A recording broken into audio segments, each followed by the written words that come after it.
Well, good morning and welcome to the show. Jeff Meals at your service. And we are glad that you have joined us today because there is no other show like ours in the metro area. We talk about the growth and development of the city, about making Omaha bigger, more vibrant, more prosperous. And we're really doing a good job of it. Our city's entering a golden era right now, as we like to say. So it's an exciting time to live, work, and play in our town. Thank you to our sponsors. They are Dingman's Collision Center with 4 metro area locations, along with Cheer Athletics, the nation's #1 all-star cheer gym. The Omaha location is located near Highways 50 and 370 in beautiful Papillion, Nebraska. And now, without any further ado, it's time to bring on my co-host, a man who is addicted to doing deals, Trenton Magid. Excellent. That's one addiction I'll take. That isn't a good, another thing you're addicted to? Serving your clients. Yes, I am. You're addicted to that. So more Trenton. listening. Thank you, ladies and gentlemen. Thank you for tuning in with us every Saturday morning between 9 a.m. and 10 a.m. when you're not surfing our Facebook page or GrowOmaha.com. Well, we have a Grow Omaha Eats restaurant review this week. Our reviewer, Chris Corey, writes a restaurant review every 2 weeks, and they are sponsored by All Makes, the famous office equipment and office furniture, office supplies store in downtown Omaha. But this week, Chris Corey reviews Plank Provisions, a restaurant that's been around for quite a while. And I think Chris decided, it's time just to go back and look at an old favorite. And, we here at Grow Omaha have a proclivity and a bias in favor of seafood. We love seafood. And so Chris decided to go review Plank. And it's one of the flagship concepts right on the corner of 12th and Howard in the old market, southwest corner. And Trenton, every time I go to Plank, it never disappoints. And that was pretty much the gist of Chris's review. Pretty positive. And consistency. When it comes to local restaurants and favorite restaurants, if they're consistent and they're good, that goes a long way. Yeah, you can see that review about Plank Provisions by going to growomaha.com and clicking on reviews in the navigation bar. And then when you do that, there'll be 2 options, Eats, E-A-T-S, and Flicks, F-L-I-C-K-S. Flicks would be movies, Eats would be restaurants. You can see all our reviews there. By the way, Trenton, you and I went to a pretty nice restaurant last night. And that was the home of restaurant reviewer Chris Corey and his wife Jennifer. They invited us and our spouses for dinner last night. And I got to tell you, as good of a reviewer Chris is, he may be even better as a chef. Yeah, he and Jen, they say great reviewers don't cook at home or something like that, but this one does. Maybe great chefs don't cook at home, but reviewers do. Yeah. Anyway, though, so if you want firsthand affirmation that you should read Chris's reviews, he actually knows food, as evidenced by the meal that was so good. I ate so much food at Chateau Corey last night that I had to sleep sitting up for a while. I was that overstuffed. So while I appreciated the food, doggone it, Chris, you overstuffed me. But it was fun. It was all worth it. Well, enough of that. Let's get into our news of the week, which is brought to you by Eagle Mortgage. That's a company run by Holly Schneiderwind. And Eagle Mortgage does a fantastic job of, helping you with an FHA, VA, or, of course, a conventional mortgage. They sometimes do some specialty mortgages as well. But, at Eagle, they know that buying a house for most people is the biggest purchase they ever make. And they know that you only, if you're like most people, buy a handful of houses in your entire life. And so they want to do everything they can to help you through the process and make it good for you. They're not a bank. They can shop a variety of banks on your behalf, in your favor, so that you get the best mortgage solution possible. You can find them in person at 114th and Davenport or online at eaglemortgagecompany.com. So, Trenton, a lot of news items today to get us started. First of all, yesterday was the first day of business for the ice skating rink at the University of Nebraska Medical Center, which is news in and of itself. But the main news here is that it has a new canopy over it. I went and saw it the other day. I didn't ice skate, but I went and saw it, and it looks really cool. It was a gift made possible by the generosity of UNMC supporters Ruth Scott and her late husband, Bill. And a nice addition to that area. And, of course, the Med Center just keeps going and going. Well, it's like amazing. crazy. You've got at least 3 options that I know about. You've got the skate ribbon downtown. Yep. You got UNMC. Mm-hmm. And then you have Hartward Preserve. I think all 3 are probably open. I believe so. And I know downtown is open. I know UNMC is open, and I'm 99% certain Hartwood Preserve is open for ice skating as well. Site Selection Magazine, which is a national trade publication covering the economic development industry, the economic development profession, published an article about Nebraska's Imagine Nebraska tax incentive program in the most recent edition. Real cool article, some great photographs, really kind of showing some of the economic development, corporate recruitment, corporate expansion successes we've had. But this Imagine Nebraska tax incentive program was passed in 2020. It has now helped 50 companies invest a total of $1.55 billion. Holy moly. And those projects are not only in Omaha, but spread out all around the state. Well, workers have started pouring footings for the University of Nebraska Medical Center's first ever student residence hall. This is near 39th and Dewey Avenue. It's a $66 million project. The building will be 200,000 square feet, 6 stories, and will accommodate about 300 students. Occupancy is scheduled for August 2026. That project is coming along quickly. Probably have a lot of study rooms, collaborative study. And maybe some study hours, maybe quiet hours for study. I'm kind of thinking these medical students take their studying seriously. Construction has gone vertical on the Nook Apartments. These, Trenton, are the apartments that are on the old Grace University campus, Okay. 8th and Pine. And Bluestone Development, basically took over all this land. There was a shocking amount of empty land on that campus. Little places where houses had been removed, and probably for some sort of campus expansion that sadly wasn't to happen. And then there were some parking lots, and so all of these are being filled with these apartments, some townhomes, but mostly apartments. But this will be 250 units in 10 total buildings. You're basically going to take an area that's kind of half full and make it pretty dense. We're getting great density. The master plan and the city has really done a great job focusing on from Midtown East mainly, but repurposing.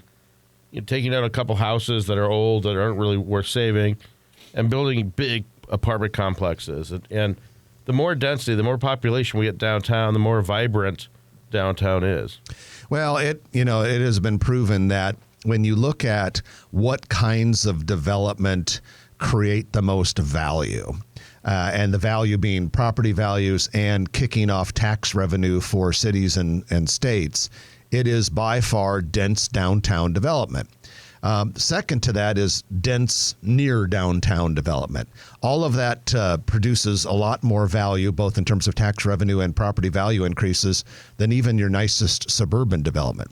Now, we have Especially when you go more vertical. Yeah, we have nothing against suburban development. Trenton and I, both of our houses are in a suburban area. Love the suburban area, but for those of you that are wondering, why do we talk so much about this urban stuff and about downtown and about streetcars and density and all that?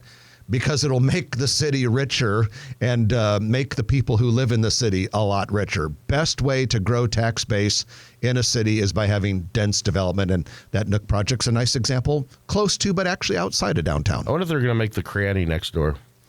The Cranny Apartments. Trenton, you should get a marketing job, and or either that be a marketing consultant to multifamily developers. I mean, I know why they started with the Nook first. I mean, you just can't have a Cranny. After buying the Lucky Strike brand last year, Bolero, the chain of bowling stores, has decided to rebrand its entire company as Lucky Strike Entertainment. This according to the Wall Street Journal. Bolero is based in Richmond, Virginia, and has 75 locations. Why do we mention this? Well, they have a couple locations here. In Omaha, they have one at 20902 Cumberland Drive.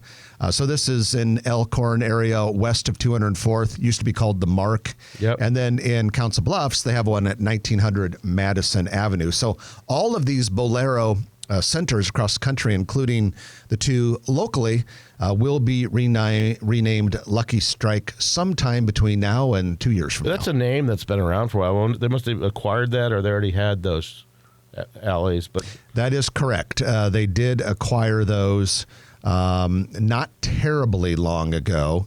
And so they just I think they figured the reasoning behind it is Lucky Strike, has a bowling theme to it, but they want to get more into like indoor amusement parks, outdoor theme parks. Right. And Lucky Strike was still honored their bowling heritage, I guess, but wasn't quite so bowling centric as the name Bolero. plus, they got to compete with pickleball. They don't want to lose the bowlers to the pickleball players.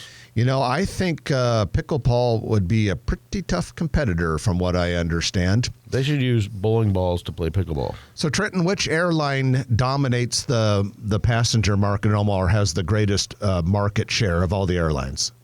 What do you think? It's a stump the Trenton. I'm going to say Southwest, but it could be American or United. Or it could be Delta, or it could be Alaska, or it could be Allegiant. You kind of hedged your bets there a little bit. You got to guess one. So Southwest is your guess, Okay.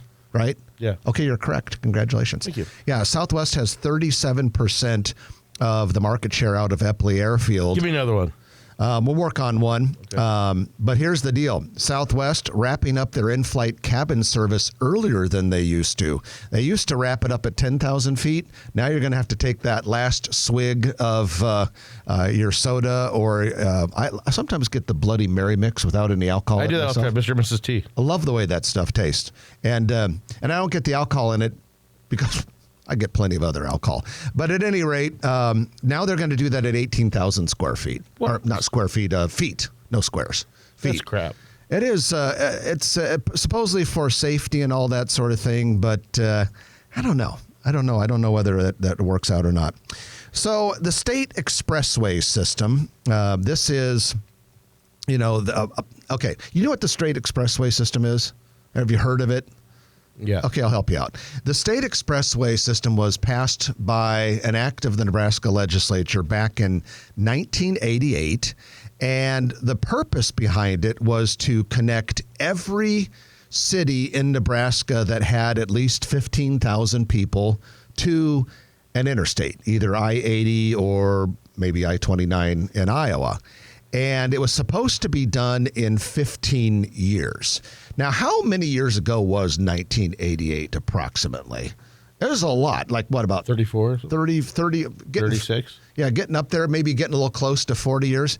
Guess what? Still not done, that 15-year project. So if you're not by Interstate 80, it's not like you have to be near the interstate. Is it like 4 lanes to that? Yeah, 4-lane connector. Okay. And so like connecting places like Columbus and Norfolk and Scotts Bluff and all these types of towns. And then, like for instance, part of it was creating a 4-lane divided highway from Omaha all the way to Norfolk, which is still not 100% done. So 1988 was when this thing kicked off, was supposed to be done in 15 years. And recently, the state, Nebraska Department of Transportation, bumped it out to the mid-2030s. And then just this week, in testimony before, I don't know if they were, I think maybe before a legislative committee, although I'm not sure about that because the legislature's not in session. At Hurry any up, rate, we're losing the audience. 2042. What? 2042. 2042. We're going to be old in 2042, but the expressway system still might not be done. We need to hustle up and get this stuff going a little bit. All right, that is your news of the week, which is brought to you by Eagle Mortgage, eaglemortgagecompany.com. We're going to take our first break of the hour, and when we come back, we're going to talk about America's favorite pastime, baseball, but we're going to talk about, is there a chance we could actually have more Major League Baseball coming to Omaha? We had a game in 2019 between the Detroit Tigers and the Kansas City Royals. Could there be more? Absolutely. Maybe. Is it a long shot? we'll discuss. At any rate, thanks for being with us. You're listening to Grow Omaha, brought to you by Cheer Athletics and Dingman's Collision Center on News Radio 1110 KFAB. And welcome back to the show. Jeff Beal sitting next to Trenton Magid. We are brought to you by Dingman's Collision Center as well as Cheer Athletics. Now, Cheer Athletics is the nation's #1 all-star cheer gym. And let me tell you, all-star cheer as a sport is becoming wildly popular. It's going to be an Olympic sport, the next Olympics in 2028. And Cheer Athletics is kind of the Cadillac brand within that world. There's only maybe about 12 to 15 Cheer Athletics locations in the world, and we're very, very lucky to have one of them here in Omaha. So if you have a kid or a grandkid who's looking for an amazing experience to compete and to learn and to grow and to develop, check out Cheer Athletics, located in Papillion, near Highways 50 and 370, and you can go to caomaha.com, caomaha.com. Well, speaking of sports, Trent and I are going to talk a little bit about baseball.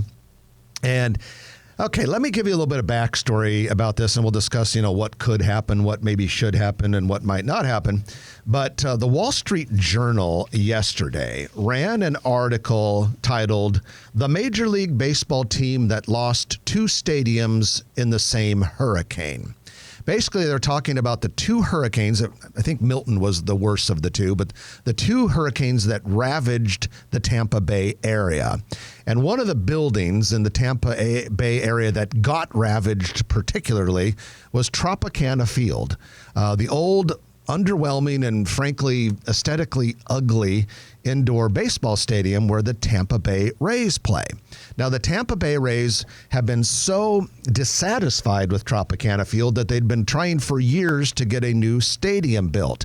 They were getting very, very close to doing that, and the stadium was supposed to be built if it made the final kind of formality approval such that it could open in 2028. And they were going to keep playing in the underwhelming Tropicana Field until the new one was done in 2028. Easy peasy, no problem. Hurricane happened, destroyed this Tropicana Field so badly that it would take about $57 million to fix, which they don't have a lot of right now when they're trying to recover from a devastating hurricane.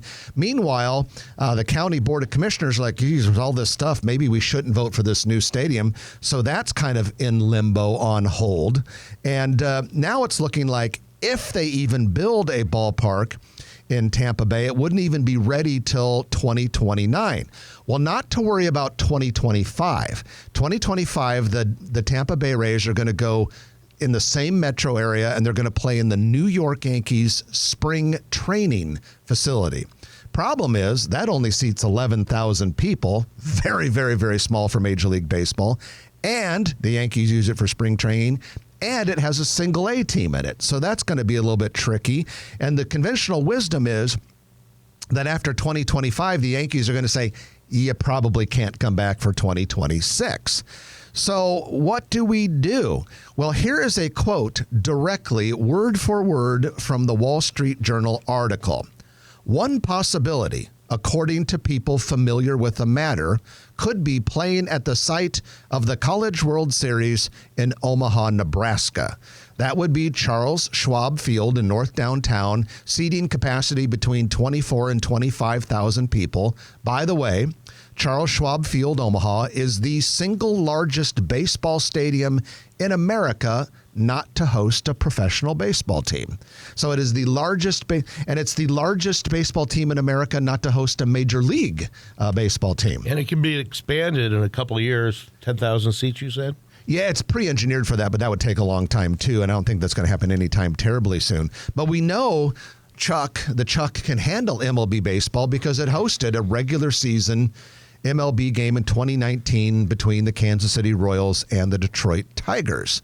So would this happen? Well, KETV yesterday, after reading the Wall Street Journal article, reached out to the mayor's office. Not a lot there. The mayor's office said they've had no communication from the Tampa Bay Rays. Mecca was a little coy in the answer. They said, we would be open to conversations. How interesting is that? So the question is, there's a lot of questions. A, could Major League Baseball be in Omaha for 1 year, possibly 2? And if the Tampa Rays want to do that, what would the barriers be? Number one, what would the Kansas City Royals think? Would they try to block it? This would be a Major League Baseball team less than, 2 hours and 45 minutes from Kauffman Stadium. And what would the Storm Chasers do?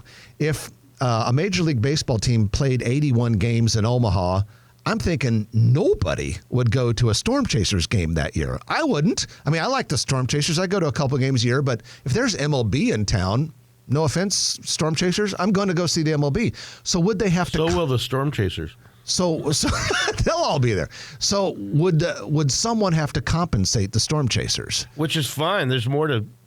Certainly, it was just like USA Olympic swimming. There's probably more kids that are doing swimming because that came to Omaha, 4 times. And if you get professional baseball here on MLB level, it's going to get people excited about all of it. Yeah, I think you make a great point, Trenton, that, yes, while the 1 year that the Rays would be playing in Omaha, that year would have devastating attendance for the Storm Chasers, but maybe the Rays compensate them somehow or another.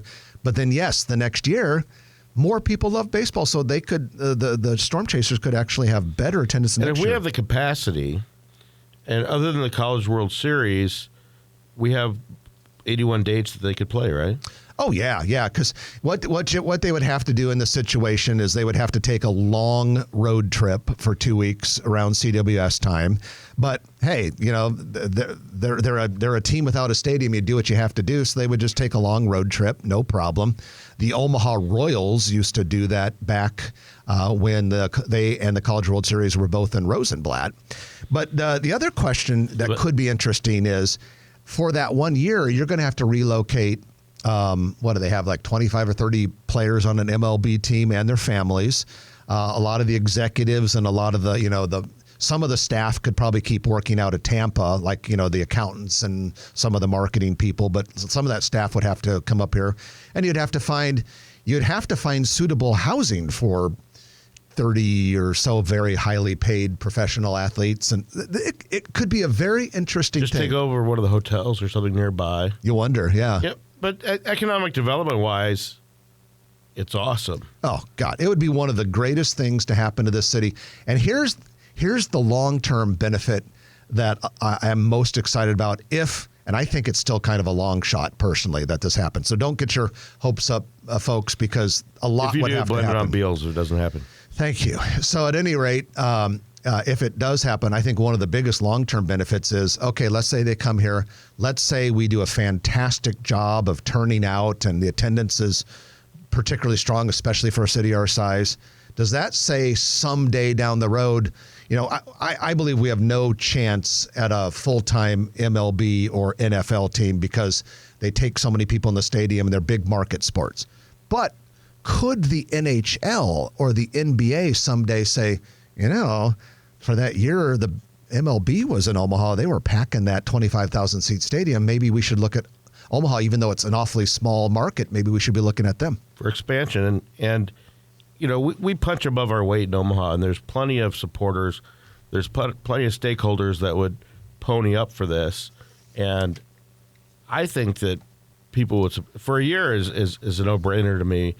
Hopefully permanently, we could get some kind of a team like that. Trenton's in for a pair of season tickets. Absolutely. All righty. So that's your, maybe I might be too. All right. That's what we've got for you so far, but the show is only half over. When we come back after the news, we're going to have many other items to share with you, not the least of which is the Nautil Company's commercial real estate development spotlight. So stay with us. You're listening to Grow Omaha, brought to you by Dingman's Collision Center and Cheer Athletics on News Radio 1110 KFAB. And welcome back. We are brought to you by Cheer Athletics along with Dingman's Collision Center. Dingman's has 4 metro area locations and do such an amazing job taking care of your automobile. Whether it's a fender bender, whether it's a scratch or scrape, or a more significant accident, they've got tremendous experience with their 4 metro area locations. And they also offer some mechanical services as well. Dingman's Collision Center. Well, it's time for your Nautil Company's commercial real estate development spotlight of the week. And this is where we talk about real estate development in or around one or more Nautil Companies projects or developments. Nautil Companies has a lot of them. Exarban Village, Builders District, Rivers Edge, Steel Ridge, Village Point Medical Campus. They built so many headquarters buildings over the years like Valmont and HDR.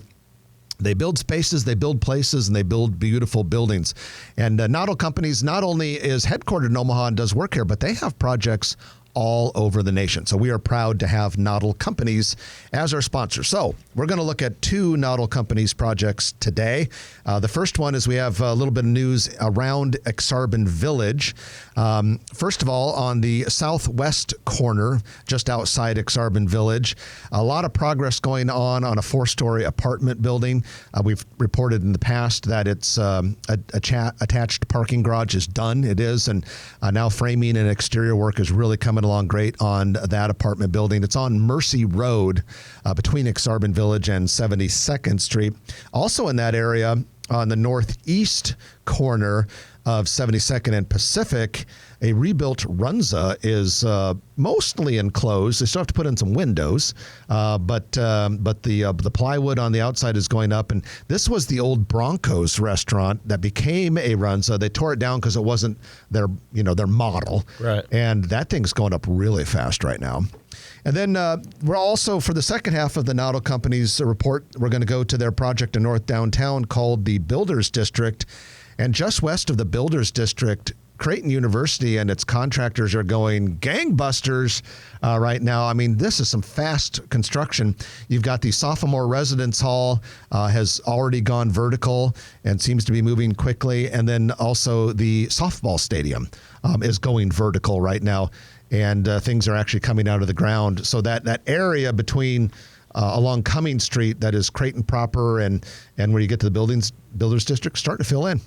The Mass Timber building is really looking sharp. Oh, yeah. They've got some cool tenants in there really right stands now. out than the Pocket Park. 1501 Mike Fahey for that Mass Timber building. And that's your Noddle Companies Commercial Real Estate Development Spotlight of the Week, brought to you by Noddle Companies. Well, it's interesting that we were talking about Creighton University in the Noddle Companies report, Trenton, because we've got a little bit of Creighton development news to share with you. The oldest building on the campus is Creighton Hall. Would you care to guess how old Creighton Hall is, the original building on the Creighton campus? You'll be surprised. I'll say 1857. 1878. So not a bad guess, but 1878, which makes it 146 years old. And it's really going to get a nice upgrade. $8 million project. You won't notice a ton of difference on the outside, pretty much none, because it's going to be a lot of, HVAC, lighting and all that, but they're going to create a lot of classroom, meeting room, better spaces on the inside. But when I saw this news, Isaiah Ong, one of our Gromaha reporters, sent it to me yesterday. I looked at that building on Google Maps, and you can see it's interesting.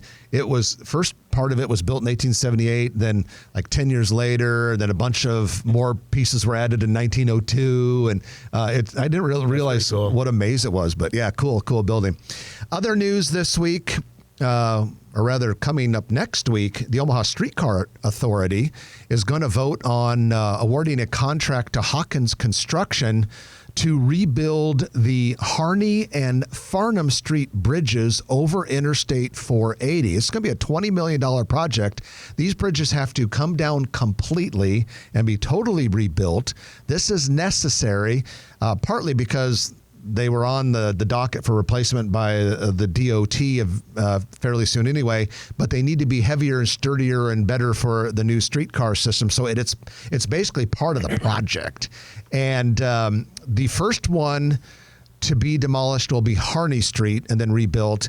And then when that's done, they're going to demolish and rebuild Farnham Street.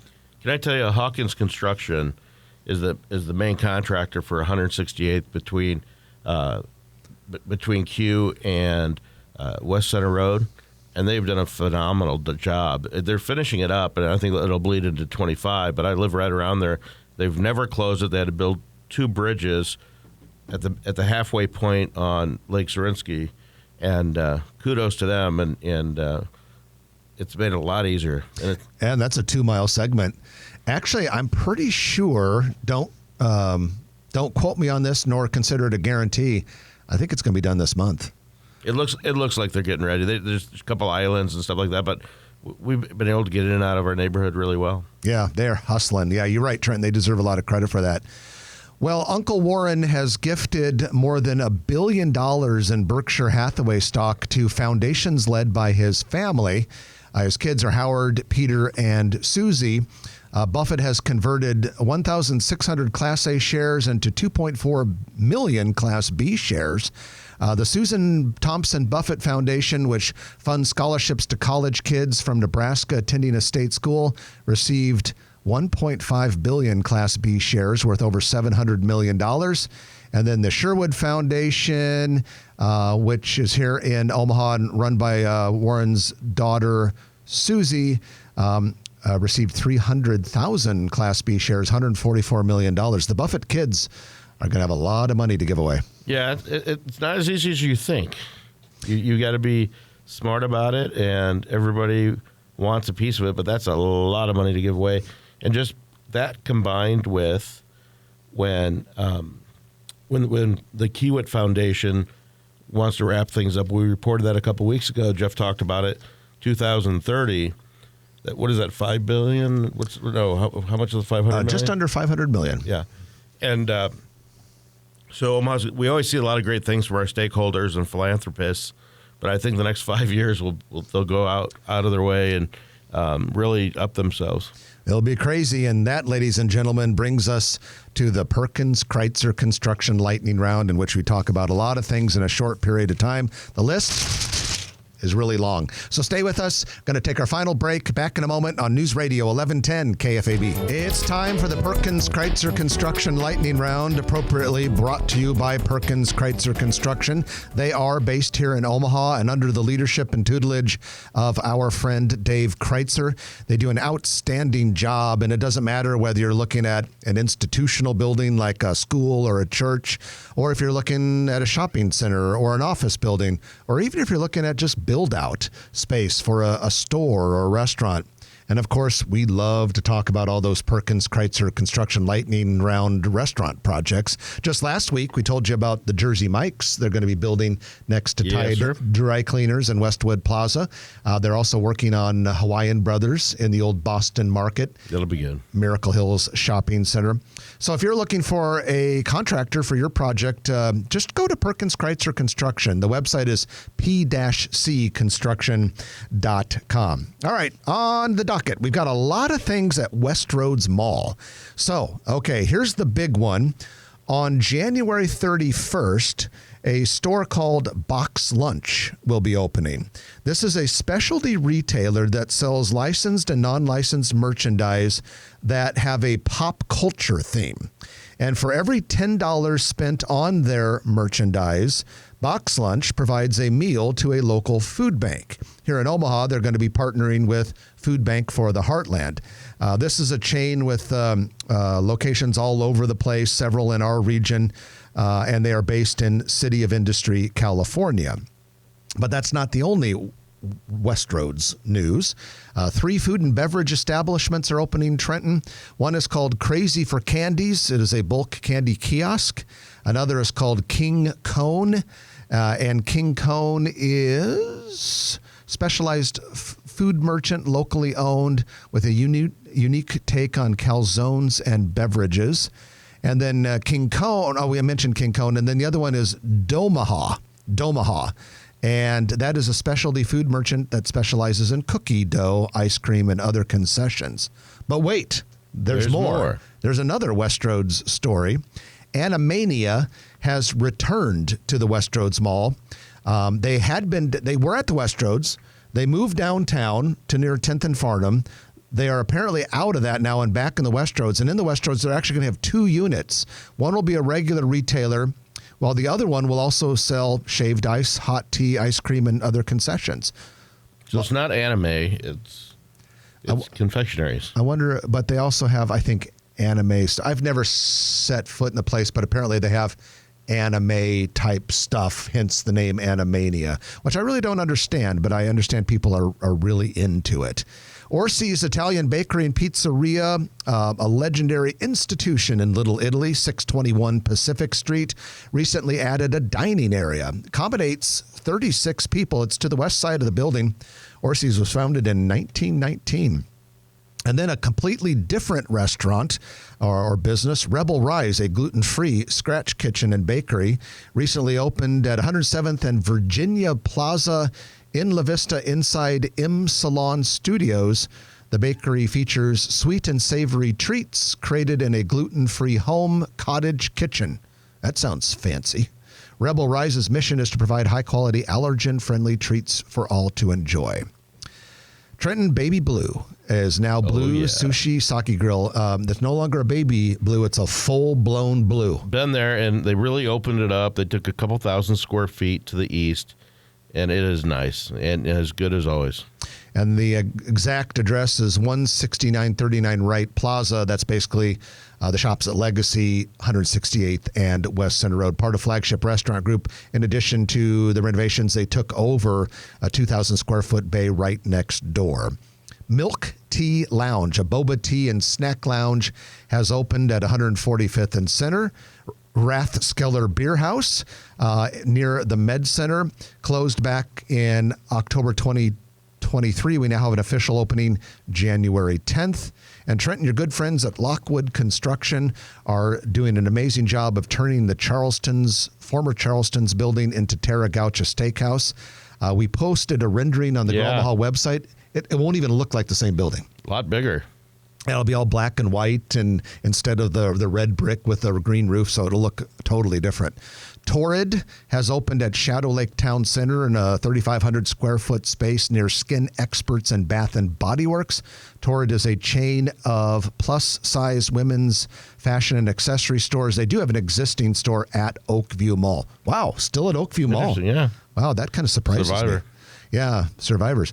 The CarQuest Auto Parts store at 108th and Blondo is closing permanently this winter, probably about mid-February. And the music's playing, which means we have to stop. Sorry, we'll save the rest for next week. Hope everyone has a wonderful weekend. Please remember the show is brought to you by Dingman's Collision Center, Cheer Athletics, and Perkins Kreitzer Construction. I'm Jeff Beals. And I'm Trenton Magid. We will chat with you again next week at 9 o'clock right here on News Radio 1110 KFAB. If you like this video, be sure to hit those like and subscribe buttons. And remember, Grow Omaha is not just media. This is a mission. We are trying to build up Omaha and make it an even better place. We can only do that with your help. Share this video with your friends, neighbors, and family.